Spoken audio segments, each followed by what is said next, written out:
안녕하세요, 여러분. 주쌤 한국어의 주쌤입니다. 오늘은 시대에듀 사회통합 프로그램 종합평가 실전 모의고사 제4회 귀화용 종합평가 문제를 살펴보겠습니다. 여러분이 이 수업을 들으시기 전에 먼저 사회 영주용 종합평가 문제를 들어보시고 그리고 귀화용 종합평가를 같이 들어주세요.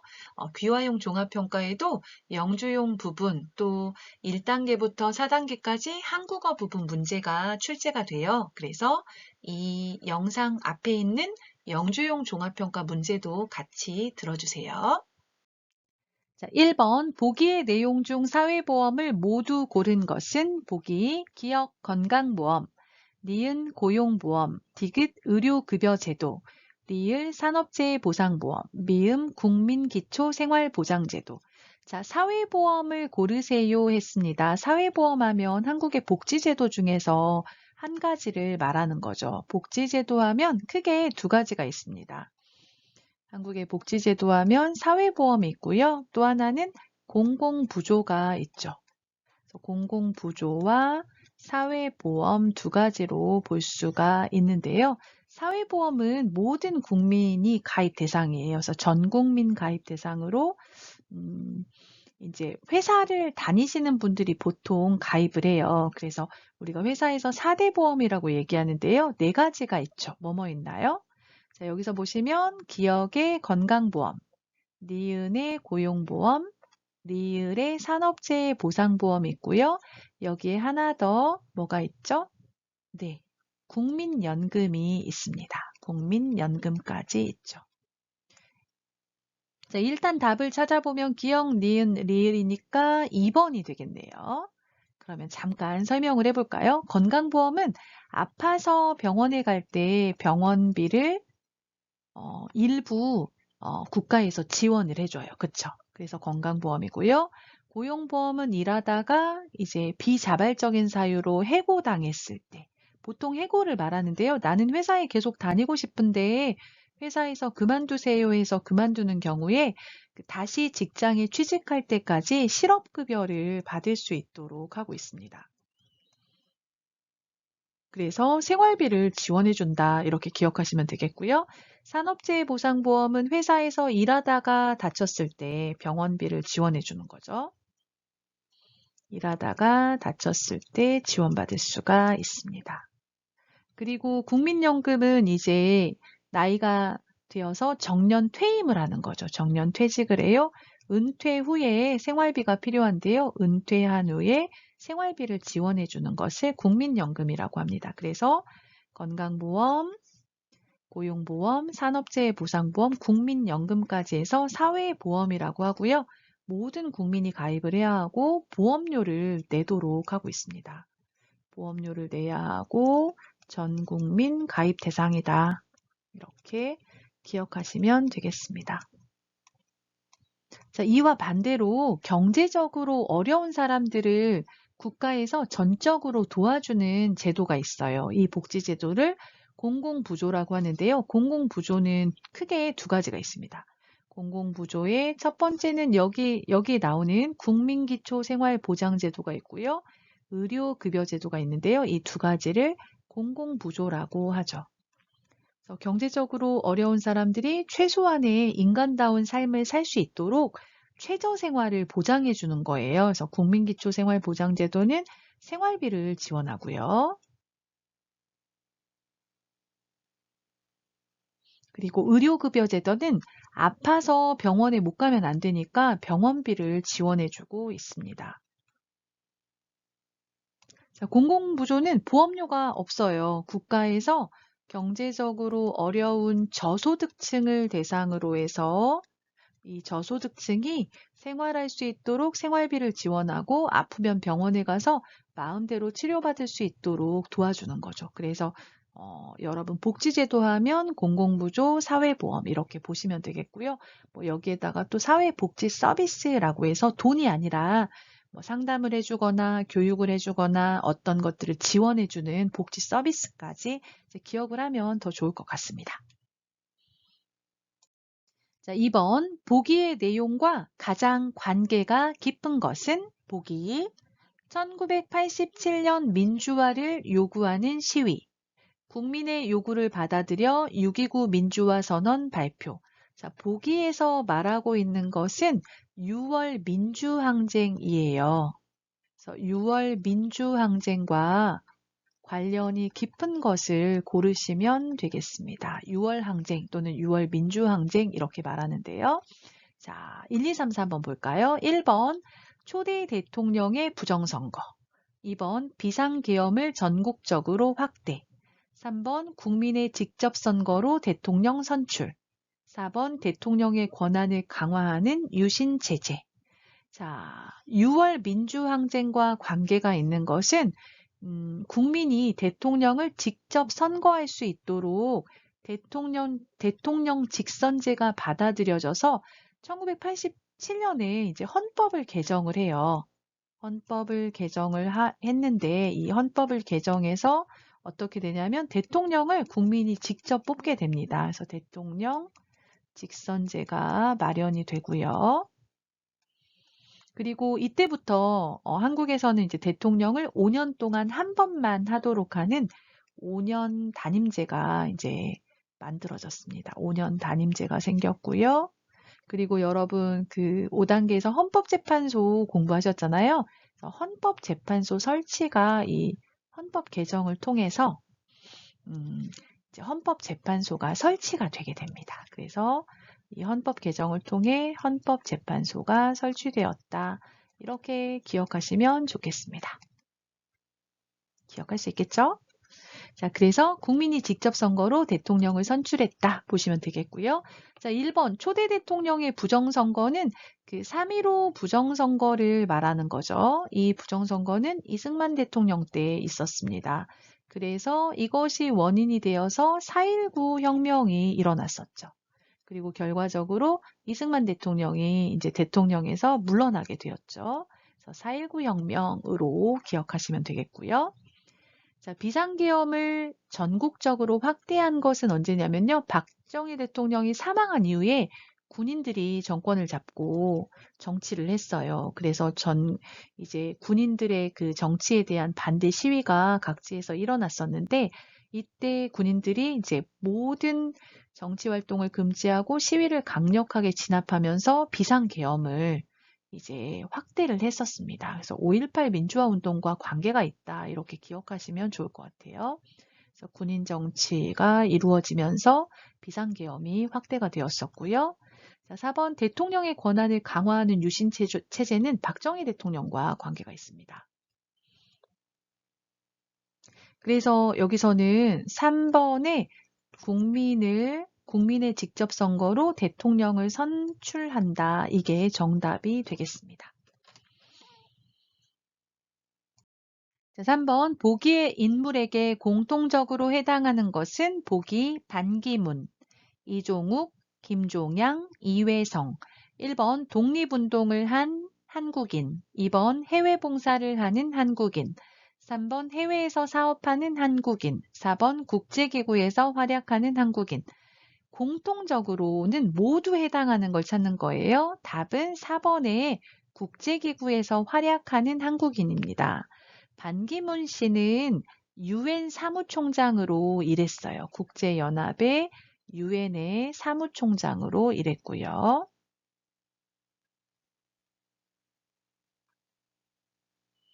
그리고 이종욱 씨는 세계보건기구 WHO 세계보건기구의 사무총장이었습니다. 세계보건기구 우리가 WHO 이렇게 말하잖아요. 거기에 사무총장을 했었고요.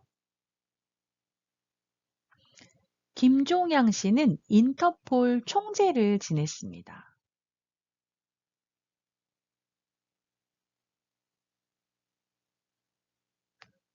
그리고 이회성 씨는 기후변화에 관한 정부 간 협의체, 너무 길어서 제가 다 못 쓸 것 같아요. 약자로 쓸게요. IPCC 해서 기후변화에 관한 정부 간 협의체의 의장으로 활동을 했습니다. 그리고 여기에 한 명 더 추가하면 김용 씨가 있는데요. 김용 씨는 세계은행 총재로 일했죠. 세계은행 총재로 일했습니다. 그래서 이렇게 이제 그 외국에서 국제기구에서 활약하고 있는 한국인들이 있다. 이렇게 기억하시면 되겠습니다. 그래서 3번의 답은 4번의 국제기구에서 활약하는 한국인입니다. 4번 보기에 제시된 용어를 통해 알 수 있는 것은 보기 최저임금제, 주 52시간 근무제. 1번 한국에서 모든 국민은 근로의 권리를 가지고 있다. 2번 한국에서 사람들은 자유롭게 경제활동을 할 수 있다. 3번 한국에서 근로자의 근로 여건을 보장하기 위한 제도가 있다. 4번 한국 정부는 시장에서 공정한 경쟁이 이루어지도록 노력해야 한다. 자, 최저임금제는 임금, 월급을 정할 때는 원래 그 사업자와 근로자의 자유로운 계약에 의해서 임금을 정할 수 있어요. 그런데 그렇게 자유롭게 계약을 하더라도 최소한 1시간에 얼마는 받아야 된다 해서 기본적인 생계 유지를 위해서 최소한의 임금, 최소한의 금액을 임금으로 받을 수 있도록 정해 놓은 거예요. 그래서 최소한의 금액을 정해 놓아서 어느 이하로는 안 되고 어느 이상 월급을 받을 수 있도록, 그래서 생계를 유지할 수 있도록 해놓은 거고요. 주 52시간 근무제는 보통 우리가 월요일부터 금요일까지 5일 동안 근무를 해요. 5일 동안 근무를 하고 하루에 9시부터 6시까지 8시간 동안 일을 하는데요. 그러면 5일 동안 8시간이라면 40시간이죠. 근데 여기에 추가 근무를 해야 된다면 뭐 주말이나 야간에 추가 근무를 하게 될 때 12시간까지만 일할 수 있도록 하고 있어요. 그래서 한 주에 아무리 일을 많이 해도 52시간만 근무할 수 있다. 그 얘기예요. 한 주에. 너무 많이 일하면 쉴 수 있는 시간이 없어요. 그래서 최소한의 월급을 보장하고 그다음 최소한의 휴식을 보장할 수 있도록 근무 시간을 정해놓고 있는 거죠. 이것은 한 3번이죠. 한국에서 근로자의 근로 여건, 일할 수 있는 환경을 보장하기 위한 제도가 있다. 이렇게 보시면 되겠습니다. 그래서 근로자의 근로 여건을 보장하기 위해서 최저임금제 주 52시간 근무제를 실시하고 있습니다. 자, 5번 이혼에 대한 설명으로 옳지 않은 것은 1번 이혼에 책임이 있는 배우자에게 위자료를 요구할 수 있다. 2번 양육을 맡지 않은 부모는 자녀와 만나거나 연락할 수 있다. 3번 한국에서는 두 사람 모두 이혼에 동의해야 이혼이 가능하다. 4번 결혼 생활 중 만들어진 재산을 나누어 줄 것을 요구할 수 있다. 자, 이혼에 책임이 있는 배우자에게 잘못한 배우자에게 위자료를 요구할 수 있어요? 맞죠. 잘못한 배우자가 그렇지 않은 배우자에게 위자료를 줘야 되고 잘못한 배우자에게 주세요 요구할 수가 있는 거죠. 2번 양육을 맡지 않는 부모는 자녀와 함께 살지 않는 부모는 자녀와 만나거나 연락할 수 있다. 맞습니다. 이걸 뭐라고 하냐면 면접 교섭권이라고 하죠. 뭐 한 달에 한 번 만나거나 연락을 할 수 있어요. 뭐 그런 거죠. 자, 3번 한국에서는 두 사람 모두 이혼에 동의해야 이혼이 가능하다. 이게 틀렸습니다. 자, 두 사람 모두 이혼에 동의하면 협의 이혼을 하고요.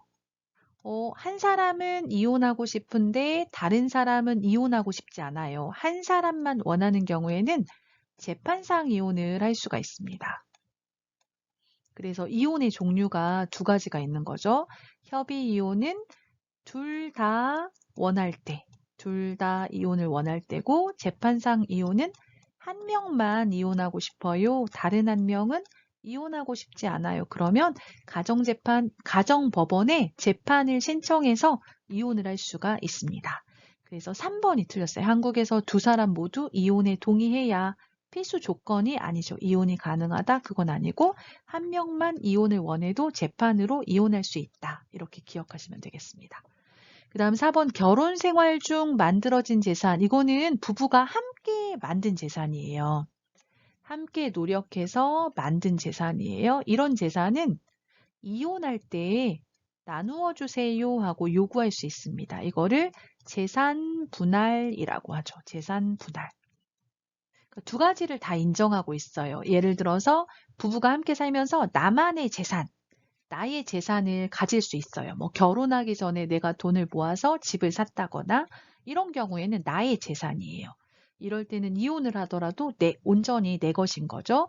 그래서 부부 각각의 재산을 인정해요. 그걸 부부 별산제라고 합니다. 그래서 부부 별산제가 있고 부부 별산제는 부부 각각의 재산을 인정하는 거예요. 그래서 부부 별산제가 있고 또 공동재산이 있습니다. 함께 소유하는 재산이죠. 그래서 공동재산이 있습니다. 여기서는 지금 공동재산에 대한 이야기를 하고 있어요. 결혼 생활 중 만들어진 재산 얘기하고 있고, 자, 남편은 회사에 나가서 일하고 아내는 집안 살림만 해요. 그런 경우에도 공동재산으로 인정을 해서 이혼을 할 때는 재산 분할을 요구할 수가 있습니다. 그래서 5번의 이혼에 대한 설명으로 옳지 않은 것은 3번이 되겠습니다.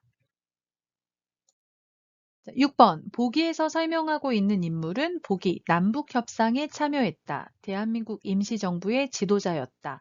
3천만 동포에게 읍고함이라는 글을 썼다. 1번 김구, 2번 이시영, 3번 이승만, 4번 김대중.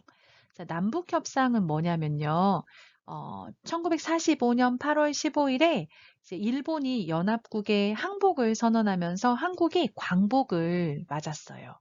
1945년에 45년 8월 15일에 한국이 광복한 후에 한반도에 북쪽에는 소련군이, 남쪽에는 미군이 들어와서 한반도를 안정시키겠다 그런 목적으로 통치를 하기 시작했어요. 그러면서 이제 정부를 세우려고 하는데 소련과 미국의 이런 통치를 받다 보니까 북한과 남한의 정부가 따로 생기게 될 상황이 된 거예요.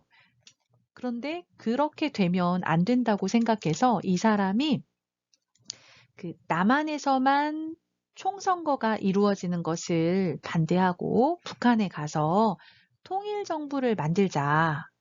남한에만 단독 정부가 생기면 안 되니까 따로따로 두 개의 정부가 생기면 안 되니까 북한에 가서 북한의 지도자를 만나서 우리가 통일 정부를 만들자 하고 의논을 했어요. 이게 1948년 4월에 있었거든요. 그 총선거를 하기 전에 있었던 일이에요. 그래서 북한에서 처음에는 그래 그러자 하고 통일 정부를 수립하자고 합의를 했지만 나중에 그렇게 하지 않겠다고 했어요. 그래서 남북 협상을 했지만 이게 잘 이루어지지 않고 결과적으로는 5월 10일에 남한만 총선거가 실시되게 되고 두 개의 정부가 세워지게 되죠.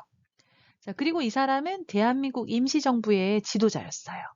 그리고 신문에 이런 글을 썼어요. 3천만 동포에게 읍고함은 뭐냐면 읍고하다는 울면서 고하다, 울면서 알리다 이런 얘기예요. 그래서 그 당시에 이제 한국 국민이 3천만이었다고 해서 그래서 울면서 어떤 것을 알리다 이런 의미로 이런 글을 썼다고 해요. 왜 이런 글을 썼냐면 남한에만 단독 정부가 세워지면 안 된다, 반대한다 그랬다는 거죠. 자, 이렇게 남북 협상에 참여하고 대한민국 임시정부자였고 3천만 동포에게 읍고함이라는 글을 쓴 사람은 일본의 김구 선생님입니다. 김구 선생님은 뭐 그뿐만 아니라 이제 독립운동가였죠. 그래서 이런 것까지 이제 함께 기억하시면 좋겠습니다. 자, 이번에 이시영 씨는 그 1948년 8월 15일에 대한민국 정부가 수립되어서 첫 번째 대통령이 이승만 대통령이었어요. 그래서 초대 대통령의 이승만 대통령이 세워지고요. 그리고 이때 부통령이 있었어요. 대통령 밑에 부통령이 있었는데 부통령으로 이시영 씨가 당선이 되었습니다. 그리고 김대중 대통령은 대통령 중에 한 명이고요. 노벨 평화상을 받았죠. 그래서 노벨 평화상을 받았다. 이것을 기억하시면 좋을 것 같아요. 가끔 노벨 평화상을 받은 사람에 대한 문제가 나올 때도 있습니다. 그래서 6번에서 보기에서 설명하고 있는 인물, 사람은 김구 선생님입니다. 1번이 답이 되겠습니다. 7번, 보기의 내용을 통해 예상할 수 있는 것이 아닌 것은 보기 저출산, 고령화. 1번, 인구의 구성이 바뀌게 될 것이다. 2번, 경제활동을 할 수 있는 인구가 줄어들 것이다. 3번, 생활 수준이 향상되고 평균 수명이 늘어날 것이다. 4번, 노인 인구가 많은 사회를 대비하는 자세가 필요하다. 자, 이 저출산과 고령화로 인해서 앞으로 일어날 것이다 하고 예상할 수 있는 것이 아닌 것을 찾는 거예요. 그러니까 저출산 고령화의 어떤 결과를 생각하시면 될 것 같아요. 이것에 의해서 앞으로 어떤 결과가 생길 건지 보시면 되는데요. 자, 인구 구성이 바뀌게 될 것이다. 자, 고령화는 그 전체 인구 중에 만 65세 이상 노인이 점점점 많아지는 것을 고령화 현상이라고 해요. 그러니까 할머니, 할아버지가 많아지는 걸 말하는 거죠. 저출산은 아이를 적게 낳아요. 한국의 그 합계 출산율이라고 하면 한국인 여성 한 명이 평생 아이를 보통 몇 명 낳습니까? 그걸 말하거든요.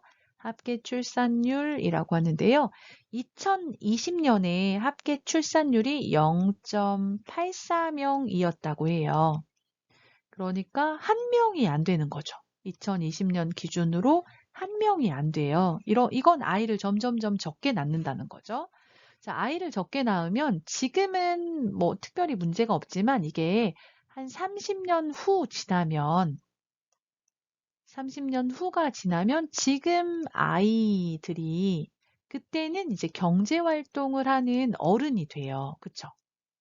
30대, 40대가 되는 거죠. 경제 활동을 하는 인구가 되는데, 자, 아이들이 줄어들어요? 그러면 3, 40년 후에는 경제 활동 인구가 줄어든다는 거예요. 노인은 점점 많아지고 젊은 사람들은 줄어들게 된다는 거죠. 그래서 인구 구성이 바뀌게 될 것이다. 노인이 점점 많아지고 젊은 층이 줄어든다. 그런 얘기고요. 경제 활동을 할 수 있는 인구가 줄어들 것이다. 아이를 적게 낳으면 3, 40년 후에 경제 활동 인구가 줄어들어요. 맞죠? 자, 3번은 결과가 아니라 원인이라고 생각하시면 될 것 같아요. 생활 수준이 향상되고 평균 수명이 늘어나면서 어떤 현상이 일어나고 있어요? 고령화 현상이 일어나고 있어요. 고령화의 원인으로 보시면 되겠습니다. 그래서 답은 3번이 아닌 것이고요. 자, 4번. 노인 인구가 많은 사회를 대비하다. 이건 뭐냐면 준비하다. 그런 얘기예요. 노인 인구가 많은 사회를 준비하는 자세가 필요하다. 이제 앞으로 고령화가 점점 더 심화될 거예요. 그래서 노인 인구가 많아지는 사회가 될 건데, 그러면 그때 이제 우리가 어떻게 할 것인가 준비할 필요가 있겠죠. 뭐 사회복지 제도도 그렇고, 노인들을 위한 일자리 문제, 이런 것들도 있을 거예요. 그래서 이런 것들을 준비하는 자세가 필요하다. 맞죠? 그래서 7번에서는 예상할 수 있는 것이 아닌 것은 3번이 되겠습니다. 3번은 고령화가 일어난 원인이다. 이렇게 보시면 되겠어요. 8번, 보기 괄호에 공통으로 들어갈 말로 알맞은 것은 보기, 대한민국은 모든 국민이 교육을 통해 생활에 필요한 기본적인 교양과 능력을 갖추기 위해 부모는 자녀에게 교육을 받게 할 이것이 있고, 대한민국 국민은 누구나 자신의 능력 범위 안에서 정당한 근로를 해야 할 이것이 있다. 1번 의무, 2번 권리, 3번 사회권, 4번 자유권. 자, 보기의 괄호에 공통으로 들어갈 말로 알맞은 거 됐으니까 이 괄호에 같은 단어가 들어가는 거예요. 자, 보기를 볼까요? 대한민국은 모든 국민이 교육을 통해서 생활이 필요한 기본적인 교양과 능력을 갖추기 위해서 생활하는 데 필요한 어떤 직업을 구할 수 있는 능력, 또 생활하면서 갖춰야 되는 여러 가지 기본적인 상식, 이런 교양을 갖추기 위해서 자, 누가? 부모에게 말하는 거죠. 부모는 자녀에게 교육을 받게 할 뭐가 있다. 자, 부모에게는 자녀를 교육받게 할 뭐가 있어요? 이거 해야 하는 것이죠. 꼭 해야 하는 것. 의무죠. 의무가 있다. 자, 의무가 있고 대한민국 국민은 누구나 자신의 능력 범위 안에서 능력 안에서 정당한 근로를 해야 할 뭐가 있다? 의무가 있다. 이거 대한민국 국민의 의무 얘기하고 있네요. 네 가지가 있는데 첫 번째가 여기에 나오는 교육의 의무. 두 번째는 여기 나오는 근로의 의무. 세 번째가 세금을 내야 돼요. 납세의 의무. 네 번째, 나라를 지켜야 돼요. 국방의 의무. 근데 교육은 부모에게는 의무고요. 자녀에게는 권리죠. 그래서 여기서는 부모는 했으니까 자녀에게 교육받게 할 뭐가 있다? 의무가 있고 대한민국 국민은 일해야 된다. 근로의 의무가 있다. 답은 1번 의무가 되겠습니다. 그래서 의무는 하기 싫더라도 꼭 해야 하는 일이에요. 권리는 어떤 것을 해주세요 하고 요구할 수 있는 힘이죠.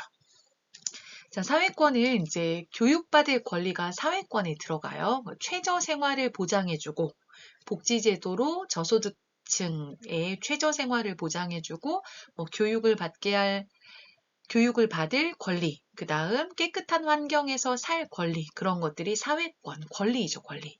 자유권은 자유를 침해받지 않을 권리를 말하죠. 그래서 사회권, 자유권은 대한민국 국민의 권리, 기본권입니다. 자, 8번의 답은 1번 의무가 되겠습니다. 자, 9번. 보기에 가나에 들어갈 말로 알맞은 것은 보기. 미래의 위험에 대비하는 보험에는 크게 가와 나가 있는데 가는 주로 물건이나 재산의 손해에 대비하여 가입하는 보험으로 자동차 보험이 대표적이고 나는 사람의 생존 또는 사망에 대비하는 보험으로 사망보험이 대표적이다. 자, 가의 암보험인지 손해보험인지 나가 실손의료보험인지 생명보험인지를 찾는 문제입니다.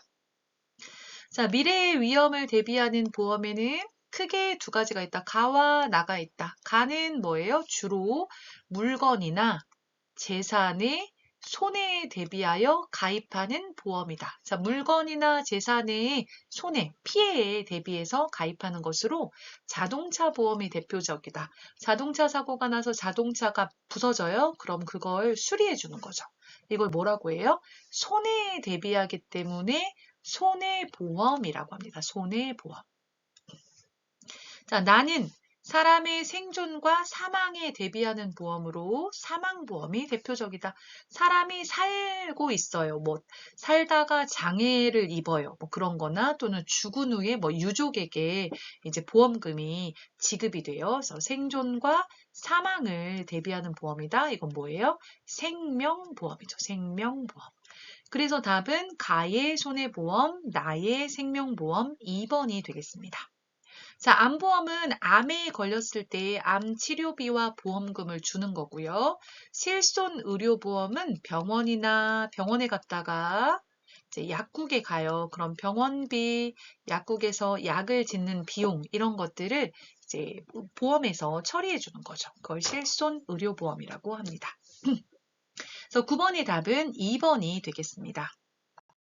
10번 주택 임대차 계약 기간이 끝났는데도 집주인이 보증금을 돌려주지 않는 상황에서 이사해야 할 때 법원의 신청에 권리를 보장받을 수 있는 제도로 옳은 것은 1번 가압류, 2번 가처분, 3번 내용증명, 4번 임차권 등기명령. 자, 답은 4번의 임차권 등기 명령 제도입니다.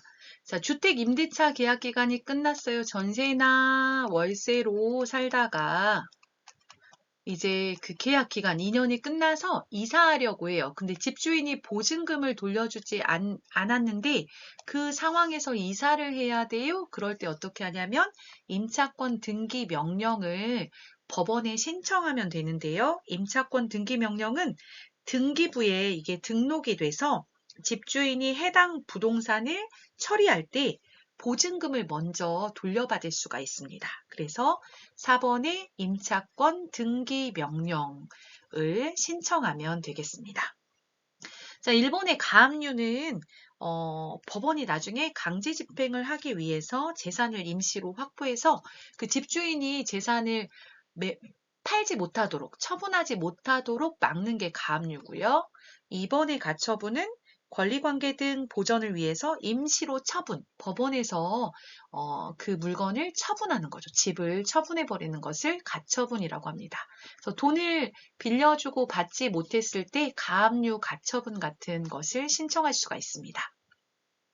자, 3번의 내용 증명은 법적 분쟁 상황에서 자신이 상대방에게 했던 의사표시를 증명하는 방법으로 우체국을 통해서 하고요.